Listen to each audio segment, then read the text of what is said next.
문제는 그러면은 법적인 책임을 지라는 얘기들도 나오고 시민단체에서는 명예훼손이라든가 고발했죠. 직권남용으로도 고발을 했어요. 네. 그래서 이게 과연 명예훼손이나 직권남용이 되기는 되는 겁니까? 또 국회에다가 어쨌든 거짓말 공문서를 보낸 거 아닙니까? 결과적으로 보면. 이런 것들이 나중에 만약에 법적 다툼으로 비화될 경우 이것이 대검한테 일단 고발이 됐으니까 대검이 어떻게 처리할지는 뭐 두고 봐야겠습니다만은 대법원장을 불러서 뭐 조사를 할지 안 할지 그냥 깔고 뭉개는 거 아닌가 하는 생각은 드는데 어떻습니까? 법적으로 볼 직권 때. 남용은 조금 힘들 것 같다. 제 개인적인 생각으로는. 예. 왜냐하면 직권이라는 게 그 자기의 권한에 속하는 사항을 남용해야 되는 거 아닙니까? 남용. 그런데 이제 임성근 부장이 사표를 안 받아준 거, 사표를 안 낼 사람을 강압을 해서 내라고 그랬다. 이러면 직권 남용 명백하죠. 그죠?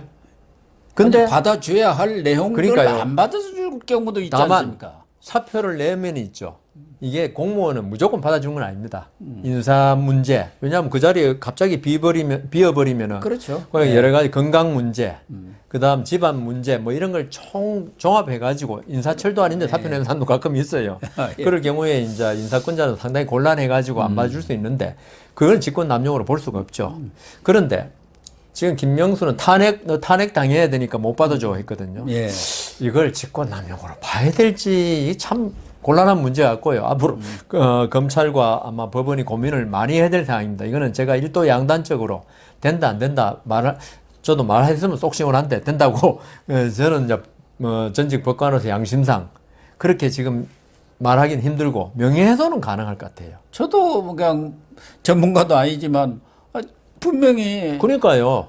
임성근 부장판사한테 거짓말했다고 임성근 부장이 거짓말했다는 게 돼버리잖아요. 예. 예. 물론 나중에 반성을 했죠. 예. 거짓말 한 거 아니다. 그건 자기가 참작을, 거짓말했다. 참작을 사안이죠. 그러니까요. 그래서 두 개 고소했는데 직권 남용은 앞으로 좀 따져볼 문제가 많다. 그 당시에 그 녹취록을 새로 전부를 들어봐야 돼. 그런 거 판단하려면. 그러겠죠. 어떤 와중에 그런 말이 나왔고 그다음에 임성근 부장이 거기에 대해서 어떤 반응을 했고 그 김명수의 말에 대해서 예. 그걸 따져봐야지 직권 남용 성립 여부에 다 알 수 있는데 지금은 녹취록에 나오고 이런 마당에는 임성근 부장에 대한 명예훼손은 되겠다. 네. 예, 그 때문에 그거는 아마 검찰에서 심도 있게 조사하지 않을까. 이렇게 결론 내릴게요. 3분 42초의 그런 녹취록이 예. 있으니까요. 국회와 관계에서는 별 문제는 없는 겁니까? 누구요? 아니 거기에 허위 공문서를 보낸 거 아닙니까? 그렇죠. 그것도 뭐 고소인 같더라고요. 뭐 국회가 뭐 고소를 할 수도 있고 야권에서.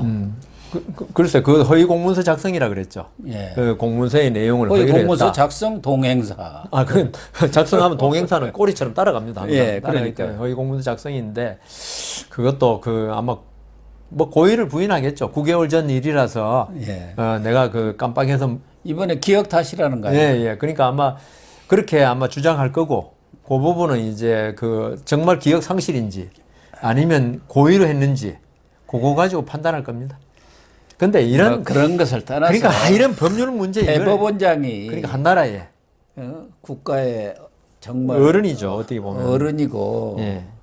어떻게 보면 진짜 양심을 대변하는 상징하는 그런 간판이 이런 거짓말 논란에 휩싸이고 무슨 법적인 다툼으로 비화된다. 이거야말로 예. 이거야 국격을 손상하는 행위. 저는 이게 국격을 뭐 손상하는. 지금 와가지고 이런 말 하는 게 무슨 소용이 있겠냐마는 김명수 대법원장이 대법관 지명을 받았잖아요. 대법원장. 예. 그럴 때 그 어떤 한 행위에서 이런 일이 벌써 잉태됐다는 걸 느낀 게 하나 있어요. 춘천 법원장이 왔는데 서울 동부 터미널에 버스 타고 왔더라고요. 예. 버스 타고 와가지고 그 기자들이 보는 앞에서 예? 그럼 좋다 이거야. 대법원장 지명해가지고 지금 양승태 대법원장 만나러 온다면은 그건 공적인 일이에요. 예. 그거는 자기 관용차 탄다고 누구도 아무 소리 안 해요. 근데 이걸 자랑스럽게 나 이렇게 서민적이야. 네. 서민적인 걸 주장하는 게 바로 지금 정권입니다. 우리 네. 서민이야. 네. 그리고 상대당은 아주 귀족당이야. 네. 그거 하는데 그 코드에 맞추고 있더라고요. 맞잖아요. 그러니까 그 코드에 맞추기 위해서 일부러 버스 타고 온 버스 거예요. 타고 춘천에서 있죠.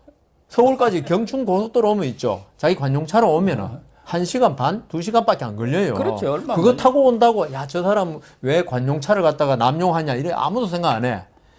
아니 집업원자한테는 당연히 관용차가 당연히 있는데. 지급되고 예. 그다음은 이건 공적인 일이고 사적인 일로 타고 온다 이건 안 되지만은 근데 그걸 자랑스럽게 내보낸다 기자들 앞에서. 그래서 아, 이 사람이 생각이 완전히 우리하고 다르구나. 그걸 그리고 지가 김명수 대법원장 서민이라면은 예? 대법원장 관사 있죠. 그 예산까지 전용해가지고 법원 예산까지 법관들한테 돌아갈 여러 가지 그 시설비 법원장 관사 왜 고칩니까? 대법원장 관사. 무슨 선장과 뭐 놀이터가 그거는 필요하다면서요. 근해 만든 거 그거는 좀 이따 이야기하려는데 뭐니 맛을 그러니까 좀 서민적이라면 있죠. 그 남미의 우루과이인가 대통령은 있죠. 그 대통령 관제에 안 들어가고 초가집 비싼 데서 왔다 갔다 하더라고요. 예. 그런 사람도 진짜 그분이 서민적인 대통령이고 한 거지. 그래서 아마 그때 행동을 보니까 아, 이 사람의 캐릭터가 우리 대학 동기는 저하고는 뭐 워낙 이제 그 대학 마치고 나서는 안 만나가지고 잘 모르지만 뭐 복도에서 저도 법원에 있을 때 몇 번 마주치고 뭐 그때는 과묵하고 사람 좋게 봤어요. 네. 근데 이 딱 대법원장 되자마자 하는 행동이 아, 이게 좀 보여주기 하고 어디에다가 코드를 맞추기 위해서 하고 이런 걸 보니까 결국은 이제 그때 생각이 지금 나는 거죠. 이번 행동을 보니까. 그때는 이제 욕은 했지만, 뭐, 그렇다고 해서 니 탄핵되라 그러면서 내주는 그까지 생각 못 했는데, 이번 행동하고 딱 연결 지으니까, 아, 이게 일관성이 있구나. 나는 문재인 대통령이 네. 임명을 잘했다고 봐요. 코드가 탁 맞더라고요. 이 정권이 쇼소서 정권 아닙니까? 네. 이거 보여주기. 아니, 아까도 말씀드렸지만, 아니 관용차는 지금 빈 차로 왔을 것 아닙니까? 또 태워 가려니까. 그러니까 왔을 그리고 거예요. 버스 타고 온다. 이런 보여주기 쇼 하는 거 보면은 문재인하고 코드가 탁탁 맞아요.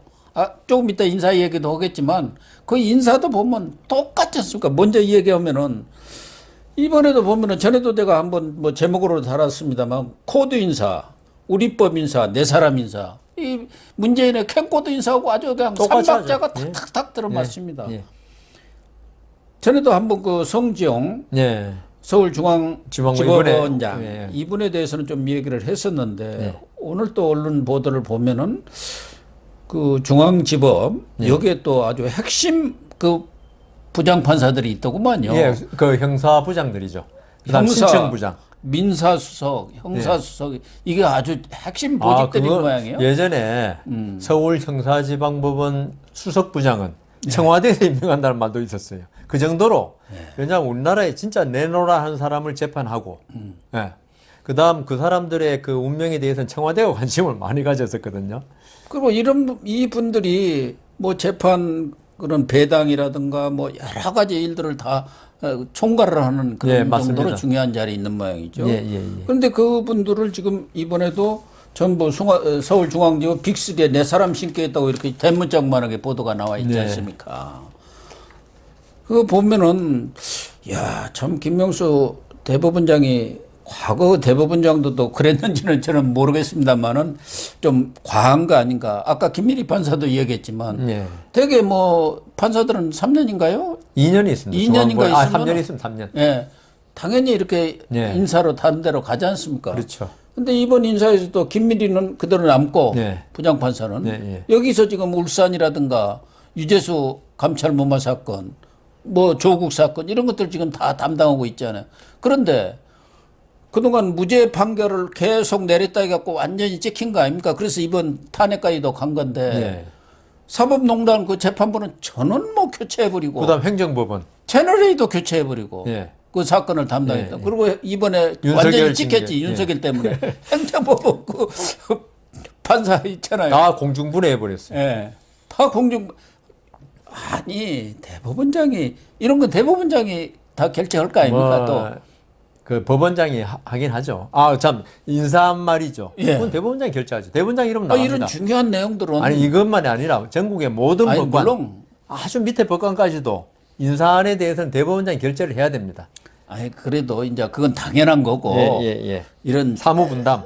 중요한 네. 보직, 네. 또 사회적인 관심이 있는 분야, 또 정치권, 특히 여권 핵심부에서 미운털이 박힌 재판부 이런 것에 대해서는 대법원장이 꼼꼼히 보고 어떻게 하라고 할 거 아닙니까? 상식적으로 이제 보면. 형식적으로는 법원장이 하겠죠. 하지만 네. 지금 성지용 원장도 사실은 뭐 우리법연구회 출신 아닙니까? 그러니까요. 그리고 아까 이야기했지만 춘천 법원장이 성남지원보다 적은 법원의 조그만 법원인데 그렇다니까요. 그 법원장을 갑자기 중앙지방법원장 해주면요. 이 성지용 원장은 엄청나게 고마운 거예요. 김명수 그러니까요. 대법원장한테. 아까 김명수 대법원장이 문재인 대통령한테 고마워하듯이 여기는 더 오겠어요. 예, 그래서 형식적으로는 성지용 원장이 한다 그러지만 이게 김명수 대법원장의 어떤 내락이라 그래야겠죠? 예. 그런 거 없이 하겠습니까? 그리고 아까 제가 그랬잖아요. 서울중앙지방법원의 형사부장, 합의부장들. 이거는 진짜 대법원장도 관심 가지는 재판장들입니다. 이번에 그 임성근 부장도 결국 그런 거예요. 예. 그 당시 형사수석 하는데 예. 이게 워낙 중요한 사건을 하고 있으니까 그걸 갖다가 행정처에 보고하고 예. 뭐 그런 걸로 지금 탄핵 운운하지 않습니까? 예, 예. 그런데 지금 아까 김명수 대법원장은 왜 그런 교훈도 못 얻느냐 그러는데 똑같은 거예요 지금. 예. 그러니까 서울중앙지방법원장 사실 이런 거 안 시키려면요. 이런 그 편향적인 그러면 중립적인 인사 해야 돼요. 그러니까 중립적인 인사가 그 사람이 사무분담하도록 해야 되는데 왜 하필이면 수원지방법원장 출신이라든가 네. 그다음 뭐 큰 법원들 많아요. 큰 법원 많잖아요. 예. 대구도 있고 뭐 부산도 거긴 있고. 지방이니까 그렇다 치더라도 수원지방법원장 정도 인천지방법원장 네, 인천도 큰 있고요. 법원이 법관이 밑에 한 100 몇십 명씩 되니까 예. 그 관리를 해본 사람을 중앙지방법원장 시켜야죠. 춘천지방법원 판사 한 20명 뭐 되는지는 내 모르겠는데 그렇게 한 거는 저기 아까 제가 이 그릇이라고 말해서 좀 미안한데 아니 뭐 정확하게 표현을 하셨죠. 대법원장도 그걸 바라고 한 것이 아니냐. 이번에 인사를 보니까 딱 나오는 걸요. 어떻게 합니까? 우리가 대법원장 속을 들어가 봤습니까? 인사하는 거 보고 이야기하는 거죠. 그러니까 송경근 서울중앙지법 민사 1수석 부장판사도 뭐 국제인권법 연구회 거의 출신. 우리법 연구와 똑같은 겁니다. 예. 검찰 수사에 협조해야 한다는 글을 또 인터넷망에 올리기도 했고 또 핵심인 그 형사수석 부장판사 고영금 씨 저하고 성이 같네요. 확률 똑같은 거 아닙니까? 0.몇. 연인입니다. 여기 연입니까? 여기도 뭐 같은 저 국제인권법이고 사법 블랙리스트 1차 조사위원을 지냈고 그래갖고 다 코드가 맞는 사람들 핵심 그럼요. 보직에 탁 이렇게 인사를 했는데 그 중에서도 이 김미리 부장판사 네. 이분 아까도 여 변호사님 잠깐 얘기를 했지만 지금 울산 사건은 작년 3월인가 기소가 된 거 아닙니까? 13명. 그 우리가 처박아 놨다 그러죠. 법관들 하는 말로. 근데 거기에 대해서는 지금까지도 뭐 계속 뭐 공판 준비일인가 뭐 3번 하고 예. 그냥 처박아 놓은 거예요. 그러더라고 지금 다시 그렇죠. 3년이 지났는데도 그 자리에 유임시킨 거 아닙니까? 그러니까요. 우리 보통 법관들 같으면은 3년 동안 사건 못 가지고 있습니다. 참, 그렇게 오래.